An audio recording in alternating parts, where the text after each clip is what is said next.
Hello YouTube. Probably the last video I'll do on Overwater tonight, probably the last video I'll do on any of these. Again, the water is still water from my bathroom in a wine glass that was lying around my room. Because it's water. Water's good for you. Drink water. Water's good. Also have a healthy diet. But this conversation isn't about what I do at the gym, and it's not really about what other people do at the gym. It's just a question I get asked a fair few times when I say I'm a power lifter and I'm working on having a look at doing some bodybuilding, and when I say I used to be training for strongman. I always get asked the question, what's the difference? And a very common one is, what's the difference between powerlifting and weightlifting, the Olympic sport? Another one is, what's the difference between strongman and weightlifting? So I'm going to go through the four different ones, and the four, what I call the Herculean sports. This is what I call them, because they're all based around perfection of certain muscle groups and certain muscle techniques. So it's creating that idea of muscle perfection, as it were. Absolute strength, absolute power, whatever. Be it Adonis, Universe, Atlas, whatever, loads of Greek stuff. There's lots of Greek names for all four of them. But I'm going to go through them. I'm going to go with the one that more people probably know about, which is Olympic weightlifting. Because Olympic weightlifting and powerlifting are both Olympic sports, whereas strongman and bodybuilding aren't. So what I'll do is, just to give you an idea of what's going to happen in this video, I'm going to talk about competitive weightlifting, powerlifting, strongman, bodybuilding. Then I'm going to put them in order of where they come in the spectrum of strength and sport, as it were. Okay, let's start with competitive weightlifting, like I said, Olympic weightlifting. Olympic weightlifting is basically medium to moderate weights used in weight groups. So people are looking at lifting 2/3 of their body weight, and 2/3 to, I think, their body weight is the maximum they expect in competitive weightlifting, because the most important thing in competitive weightlifting is technique and skill and control, because one of the main lifts in competitive weightlifting is called the snatch. And what that is where you start from a deadlift position, you lift it up in the deadlift, and you swing it up to the chest in what's called a jerk lift, and then you squat down. So it's a very complex move, and you then have to squat back up with this weight still extended above your head, bring it back down to your chest, down, finish the deadlift. And they're expected to do 3 of those, and they get rated on best technique across the 3. That is a really complex move to do. I've tried it, I can't do it. I just can't do it. It's a technique that I don't have, because it requires a lot of strength, a lot of endurance, a lot of stamina, and a lot of flexibility, and I am severely lacking in endurance and more stamina and flexibility. I don't have them when it comes down to those kind of weights. But anyone that can do it, I'm always really impressed by people that can do it, because it's amazing to watch. But that's Olympic weightlifting. It's all about technique and ability and control. Then you've got powerlifting, which again is a Olympic sport, and that's my sport. That's the one that I did when I was between 15 and 17. Unfortunately, I fell out of doing it between the ages of 17 and 19 due to going to college and getting lazy and blah blah blah. But now I'm back into it. I got back into it about 2-3 years ago, getting back to where I was. Well, above where I was, because obviously I'm bigger now, I'm stronger now. I'm not a 17-year-old fat little chubby rugby player. I'm now a 21-year-old 5'9" powerlifter. So, powerlifting, it's they don't get voted on technique. Powerlifting is all about weight and getting that weight from A to B. They don't care what your technique's like. They don't care how you do it. They care how you do it because it has to be in deadlift, squat, or bench press form. So you can't do a bench press by lifting the weight out to there, then lying backwards. To be fair, that would be even harder because you're using your lateral muscles rather than your chest and your biceps. But you see what I mean? There is a technique to it, but you're not rated on your actual technique. It's just, here is a heavy weight, can you move it from A to B? And I can never remember her name, but there's a English Olympic powerlifter, female. I think she's in the medium category. I think she weighs about 70 kilos, 75 kilos, and she bench presses about 150, 160 kilos. She's bench pressing more than twice her body weight. And that's the kind of stuff that happens in bench press and in powerlifting. And that's what they do. They do 3 again, like with competitive weightlifting, but they're only rated on moving from A to B. They're not rated on time, not rated on technique. It's just, here is a weight, can you do it? If the answer is no, they lose. If the answer is yes, they're then rated with the other people that said yes. So powerlifting is really impressive, and it's really good for strength training more than anything else, because you're not having to worry about the specifics of the technique. Like the deadlift, there's a specific powerlifter's lift in the deadlift where rather than having your hands like that, you have them like that. And what that does is it gets it over the knee a bit better because you've got that twist, as it were, so you can get it over your knees, but also you've got the grip on this side and the grip on this side, so the bar's not going anywhere. Now, if deadlift was in Olympic weightlifting and someone did that, then they would lose points because that's classed as improper technique. But get the weight up there, who cares? That's the important thing in powerlifting. Anyway, done with powerlifting, now on to strongman, which is one of my favourite sports to watch.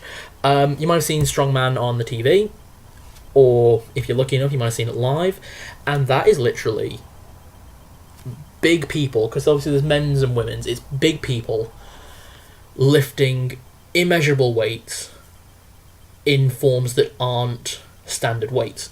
I mean, there are competitions where they hold up tower blocks. I mean, there's the Atlas ball, which is a cement ball that can weigh between 50 and 150 kilos, and they have to pick that up to their chest and get it onto a pillar. That is really impressive to watch. And then you've got the tyre roll, which is not where you roll a tyre, it is where you actually flip a tyre. Where it's on the floor, you have to squat down, pick it up, throw it over, squat down, pick it up, throw it over, and you have to get it across. And it's how far you can get it. So strongman is not a competition dedicated on technique, like bodybuilding and Olympic weightlifting. Strongman is all about endurance, stamina, and strength. Whereas powerlifting is all about strength and endurance. They don't vote you on technique, and you don't need a massive amount of stamina because you're only doing very short movements, as it were. So it's far more about endurance than it is stamina. I might do a video on the difference between endurance and stamina at some point. But no, that is just raw, absolute power sustained over long periods of time, and it is absolutely incredible to watch. So if you ever watch it, go take a look. And it is true that with strongman there are different competition types because you've got tested and untested. Untested, it hasn't been unheard of for these people to be on steroids and hormone replacements and stuff like that. But that's the competition. I'm not interested in that side of it. I would always go tested or weight category, personally. But that's just one of the controversial things in sports. I'm not going to get into it. Moving on to bodybuilding. Bodybuilding is a purely technique sport. In fact, there's a lot of debate over whether it should be called a sport, because obviously there's a lot of training up to it. But the actual event, it's mostly just standing there, flexing your muscles, and looking halfway between pretty and hideous. Because if you look at some of the guys who do bodybuilding, sorry guys, bodybuilders, and I include myself in this, when the muscles are that big, it is terrifying. It's quite frankly grotesque. But that's the competition. It's who's got the most aesthetically pleasing or most aesthetically impressive physique. The thing is, though, there's no strength in bodybuilding. There's no proof of strength. And what it hasn't gone unknown to be, there are quite a few bodybuilders out there. I'm not saying all of them, because I do know some bodybuilders who are very good powerlifters, are very good weightlifters. They can lift very high weights. But I also know a lot of bodybuilders that can barely lift 12, 14 kilos in dumbbells, or 25 kilos in bench press. The reason is they're not working the muscles to increase strength. They're more looking at increasing toning, definition, fat loss. It's far more about looking cut than it is about looking big. And to look cut, you don't need to be that strong. Again, though, it's a purely stamina sport. Whether you consider it a sport or not is up to you. You can argue that in the thing. I am somewhere between, because it is a sport in the sense that it is competing physicality, but it isn't a sport in the sense that it's a lot more like a pageant. But that's, again, one of the debates. So I'm halfway in between. I'm on the fence whether it's a sport or not. But bodybuilding is a very high stamina event, because you need to be able to flex those muscles in ways that they were not made to be flexed. I mean, I recently found out that you're not meant to be able to flex your pectoral muscles. You're not meant to be able to flex each row of abs individually. You're not really meant to be able to flex each set of your spinal column. And that is what some bodybuilders I've seen do. And it's incredible, don't get me wrong, it's really amazing to watch. Purely from a bodybuilder's point of view. But it is grotesque and terrifying as well. And they shouldn't be flexing in that way. It is making your body operate in a way it was not designed to operate. But again, that's how they get these muscles, these big, or this defined. Anyway, that's that done. Now, as I said with my ratings, this video is going on a bit longer than I was, so I'm going to be really quick with this. As far as I'm concerned with like strength and aesthetic category, you've got strongman on the end of pure strength, and you've got bodybuilding on the side of pure aesthetic. As far as where weightlifting and powerlifting go, powerlifting is more close to strongman, because it's more about lifting. It's more about just raw power, whereas weightlifting, although it's not as close to bodybuilding as powerlifting is to strongman, it is more closely tied to bodybuilding, because you have an advantage the less you weigh, because you're required to lift less weights. So there is something to that, and if you look at the difference between how a bodybuilder and how a weightlifter looks, you can see that competitive weightlifters tend to be a lot more defined, a lot more cut, as it is, than powerlifters. Powerlifters tend to have a bit of weight to them, a bit of chub to them.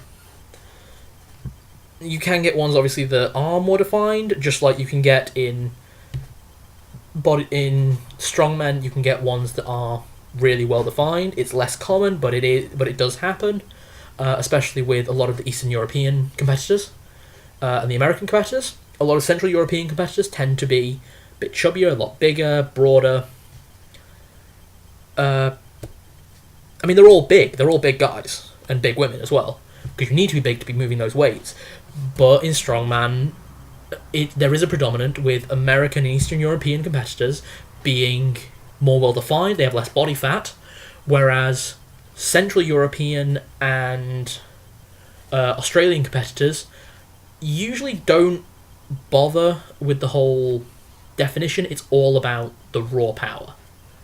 So that's why you don't see as many well-defined strongmen.